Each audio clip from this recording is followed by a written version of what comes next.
For millennia, we've looked to the heavens for answers, to the stars for guidance. We have built monuments to forgotten gods and sung songs about mythical heroes. But what if those figures weren't born of our own imagination?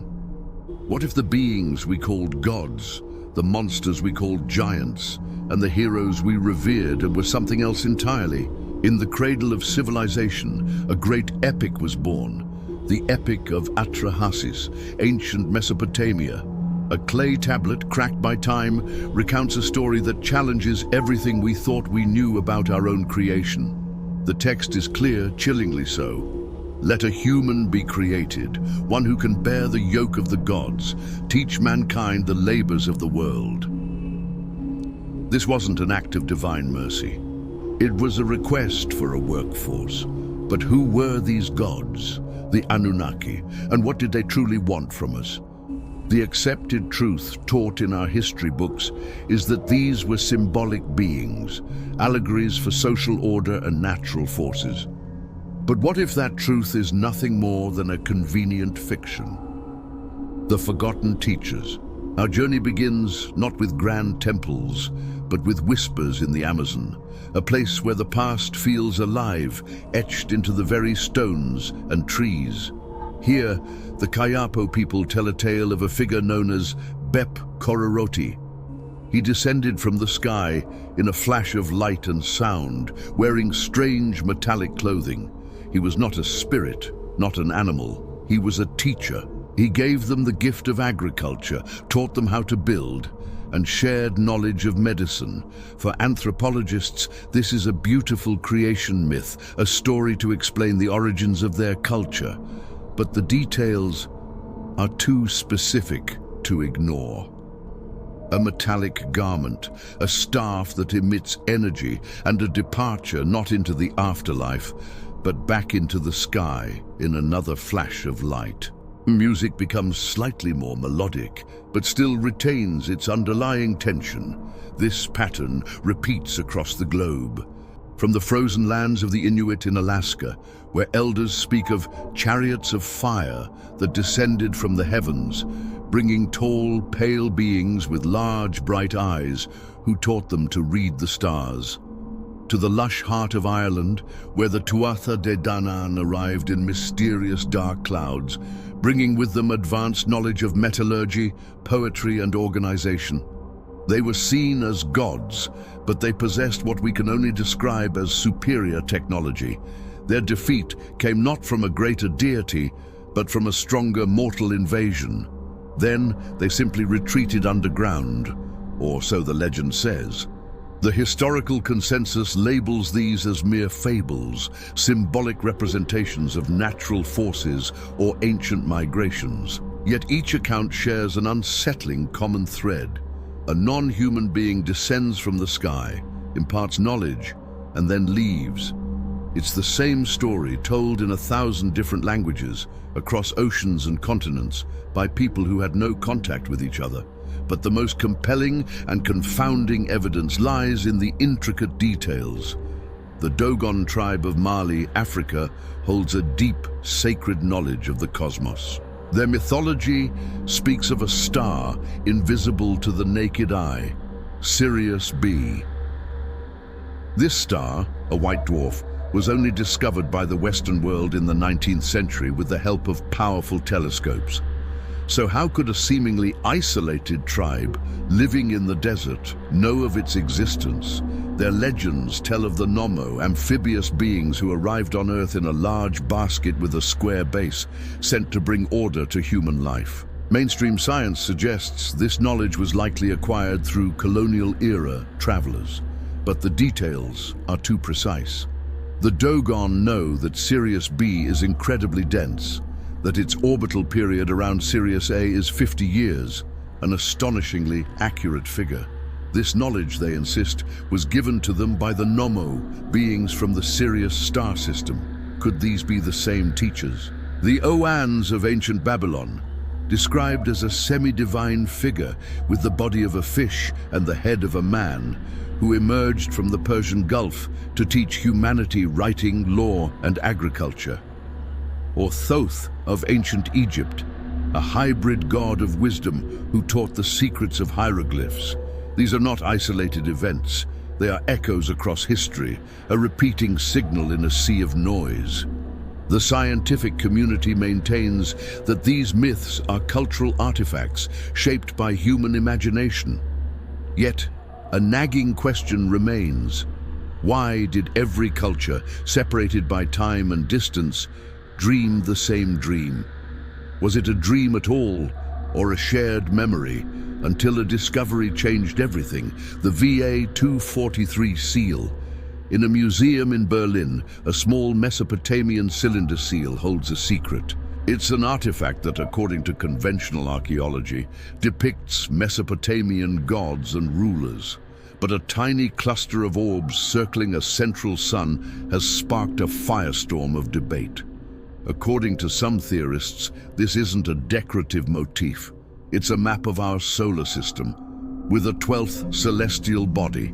This 12th planet, named Nibiru by the author Zecharia Sitchin, is said to be the home of the Anunnaki. It follows a large elliptical orbit, passing close to Earth every 3,600 years. This, Sitchin argues, explains their repeated visits. They weren't gods in the spiritual sense. They were astronauts. They came to mine gold, which they needed to repair the deteriorating atmosphere of their own world. But this theory goes far beyond the Anunnaki. It connects the dots to other ancient texts. The Book of Enoch describes a group of angels, the Watchers, who descended to Earth and taught humanity forbidden knowledge like metallurgy and star study, leading to corruption and violence. The story mirrors the Anunnaki's creation of mankind as a workforce. Was the forbidden knowledge simply advanced technology, and were the angels just extraterrestrial beings? The mainstream academic world dismisses these interpretations. They argue that the VA-243 seal is a symbolic representation of the sun and celestial stars, not a scientifically accurate map. They point to the lack of physical evidence, no alien metals, no remains of advanced technology in the Mesopotamian soil. They maintain that the similarities in global myths are a natural consequence of the human condition, a shared need to explain our origins and the unknown. But what if the truth lies somewhere in between? What if the myths we study were indeed inspired by real events, but were then transformed and ritualized over thousands of years? Consider the flight of Etana, an ancient Akkadian tale. King Etana ascends to the heavens on the back of a giant eagle, a journey to find a magical plant. His description of the earth from above is breathtaking in its detail. The earth appeared like a hill, and the vast sea looked like a canal. I gazed, but I could no longer see the earth. My eyes could not find the sea.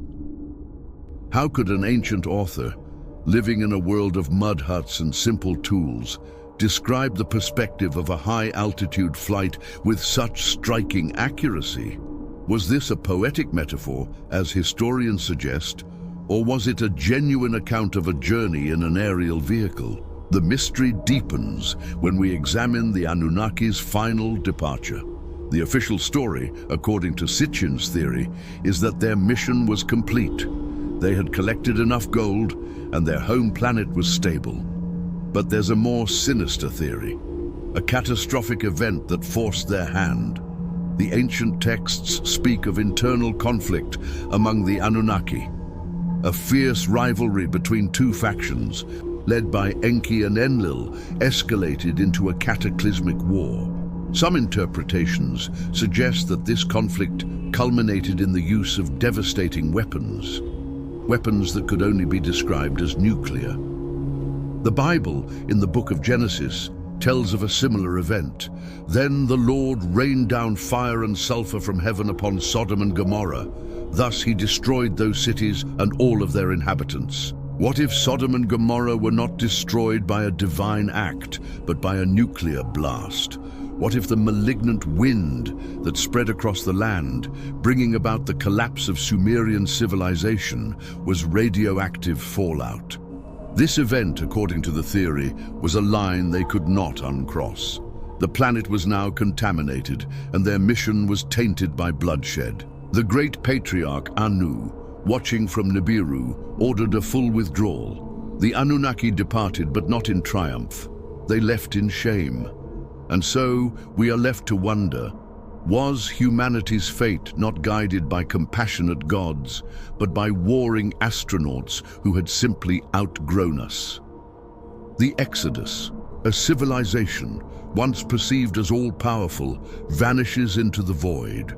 Their mission, a quest for gold to save their own world, had been completed. Their rule, a blend of wisdom and tyranny, was over. But an even greater mystery lingers in their wake. They left us with a legacy of knowledge and chaos, a foundation for all that was to come. But what of them? Why did the Anunnaki truly leave? And more importantly, who created the creators of humankind? The theory of the Anunnaki's departure is complex. Sitchin's interpretation suggests their mission was complete, and the internal war was the final, brutal reason for their exit. But is it possible that their return to Nibiru wasn't a triumph, but a necessity? Perhaps, after millennia on a world so different from their own, they needed to return home to readjust to its intense gravitational pressure and dense atmosphere. They might have grown weary of their creation, of the conflicts they themselves had started. Perhaps we were never meant to be more than a temporary workforce, a means to an end. But if we are their creation, then who created them? This is the ultimate philosophical puzzle. Was it simply natural evolution? Did life emerge on Nibiru, developing over millions of years into a technologically advanced species, much as it did on Earth? Or does the answer lie in a more audacious possibility? What if the Anunnaki were themselves the product of an even older, more advanced extraterrestrial civilization, a parent race that seeded the cosmos with life, a theory known as directed panspermia? This idea opens a Pandora's box of infinite creators. The Anunnaki created us, but who created them? And who created their creators? The chain extends into the darkness of the cosmos, a spiral of creation and engineering with no apparent beginning. Or is it simpler than that? Were the Anunnaki a final, tragic step in a cosmic lineage that originated from a singular, supreme intelligence? A god. In this sense, a single creator would have created the creators of humankind. A thought that merges science fiction with theology and history with faith. And then there's the final haunting question: why haven't they returned? The theory states that Nibiru's orbit brings it close to Earth every 3,600 years. The Anunnaki's final departure, according to Sitchin, occurred around 4,000 years ago. So, by now, they should have already passed us again. What happened? Did they pass by without stopping? Did their technology fail, leaving them stranded in the darkness between worlds? Or did the final cataclysmic war we spoke of leave Nibiru uninhabitable, their civilization a ruin in the far reaches of space? The absence of a return visit is the greatest evidence against the theory.